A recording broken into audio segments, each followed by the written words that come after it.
Wow, when we pay mes, long yes ma pouvi, guayem noe, wow, when we leres, mimbung wes gisira, guayem noe,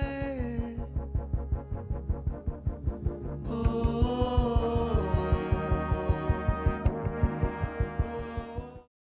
L'histoire nous montre la lune du doigt, mais pendant ce temps, certains de nos frères et sœurs veulent nous convaincre d'oublier la lune et de juste regarder le doigt.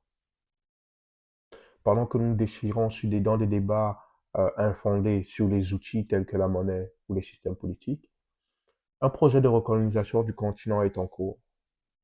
Un repartage de l'Afrique est en cours. Le drame, si c'en est un, c'est qu'à nouveau, avec l'aide de certains pays africains beaucoup plus avancés, cela va se faire.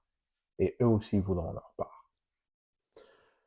Je ferai une série de petites capsules vidéo pour confronter l'argumentaire des personnes qui accusent le franc CFA d'être une des raisons, voire la raison principale de l'appauvrissement des pays de la zone francophone. Comme quoi, c'est à cause de cette monnaie que ces pays sont pauvres. Pourquoi je le fais? Simplement parce que je trouve que cela pollue l'intellect des jeunes, désoriente le débat, nous éloigne de ce qui est essentiel, qui est en réalité notre responsabilité propre. Et surtout parce que pour avancer, il faut faire la paix avec son passé, faire face à ses responsabilités et éviter de tomber dans une émotivité contre-productive. Gardez en mémoire que la monnaie n'est qu'un outil. Elle n'est ni bonne ni mauvaise de naissance. En réalité, ce sont les politiques économiques, budgétaires et monétaires d'un pays ou la gestion d'un pays qui définit si une monnaie est bonne ou mauvaise. Car une monnaie, sa valeur repose sur la confiance que les utilisateurs ont envers ce petit bout de papier ou cette pièce de monnaie. Aujourd'hui, j'aborderai le mythe de la souveraineté d'un pays. Beaucoup d'influenceurs, que ce soit les Simo, Niamsi, Seba ou encore des Yam et autres économistes et personnalités publiques, à ma grande surprise, euh, lient la monnaie et son impression à la souveraineté d'un pays. Alors, ma première question, répétons sans cesse, en fait, avant même d'arriver à la question, qu'il faut sortir du franc CFA, créer, imprimer nous-mêmes notre monnaie pour se réapproprier notre souveraineté. J'ai trouvé ça fascinant, mais ma question pour ces gens, c'est de quelle souveraineté ils parlent? Est-ce une souveraineté politique? Ça, c'est un autre débat qui relève des politiques gouvernementales, d'accord, et des différents jeux dynamiques politiques internationales. Mais ça n'a rien à voir avec la monnaie. Ou est-ce que c'est une souveraineté économique? Et là encore, ils sont à la rue. Parce que dans la définition de la monnaie même, d'accord, comme moyen d'échange ou un intermédiaire des échanges comprenant notamment les billets de banque et les pièces, et on va ajouter la monnaie scripturale, c'est-à-dire les écritures comptables dans les comptes de banque, la monnaie est en général est l'équivalent général qui permet d'acheter n'importe quel bien ou service et donc qui doit être accepté par tous les agents économiques pour que les échanges aient lieu. Dans la définition intrinsèque, il n'y a rien à voir avec la souveraineté. Très très important. Il parle d'économie, la souveraineté économique. La définition Wikipédia de la souveraineté économique, c'est pour désigner l'état d'un système économique qui bénéficie d'un contrôle de ses approvisionnements principaux. Donc, contrairement à l'autarcie, la souveraineté économique permet à un recours, un libre-échange encadré dès lors qu'il n'affaiblit pas la capacité de l'État. Et là encore, aucun lien direct avec la monnaie. Si on parle de système économique, on parle de production, de consommation, de l'utilisation des ressources et de l'activité économique. Rien à voir avec la monnaie. Donc, c'est très fascinant. Mais vous savez pourquoi il n'y a pas de lien entre la monnaie et la souveraineté économique? C'est simplement parce que, comme je vous l'ai dit, la monnaie est juste un outil.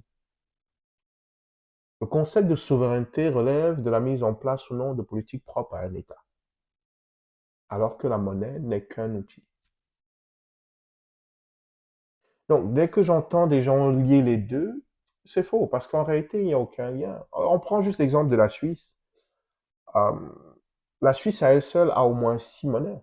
Euh, et ça, c'est depuis 2015, si je ne me trompe pas. Donc, vous avez euh, le Valais qui a été créé en 2016. Vous avez euh,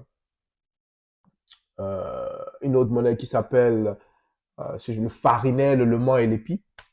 Ce sont des monnaies qui sont créées dans des régions comme, excusez-moi, elles sont créées dans des régions comme le Valais, l'Arc, le Manic ou encore le Gros-de-Vaud.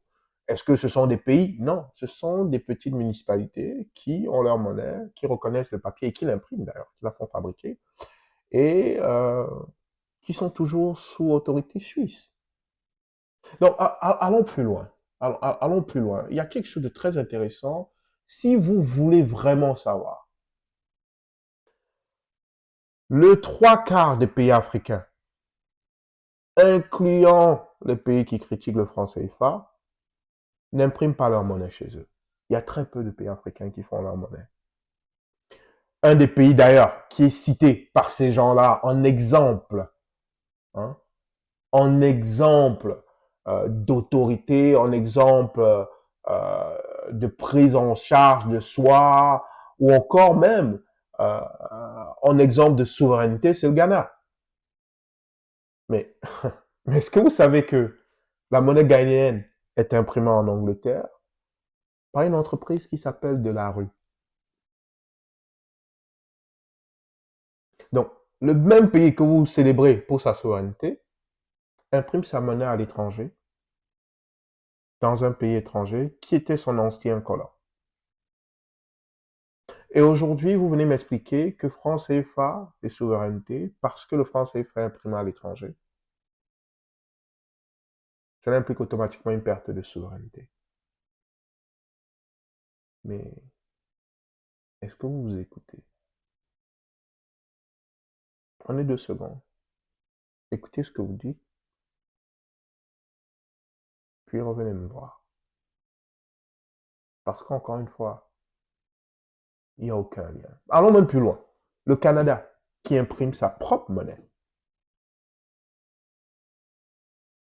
n'a pas de souveraineté totale sur son économie. D'abord, le concept de souveraineté complète, totale, dans un monde mondialisé n'existe pas.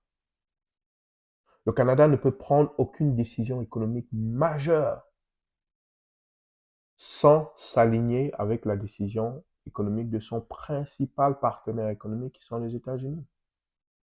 Et vous allez le voir très rapidement, parce que même si vous créez une monnaie sous-régionale avec le Nigeria, la première question va être, quelle va être la valeur de cette monnaie, donc elle va être arrimée à quelle économie?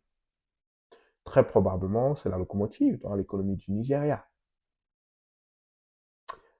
Et donc cette monnaie risque fort, vu le poids du Nigeria dans l'Afrique de l'Ouest, risque fort d'être toujours plus chère que si elle était arrimée à l'économie du Sénégal ou du Mali. Vous comprenez un peu la logique? Chacun apprendra son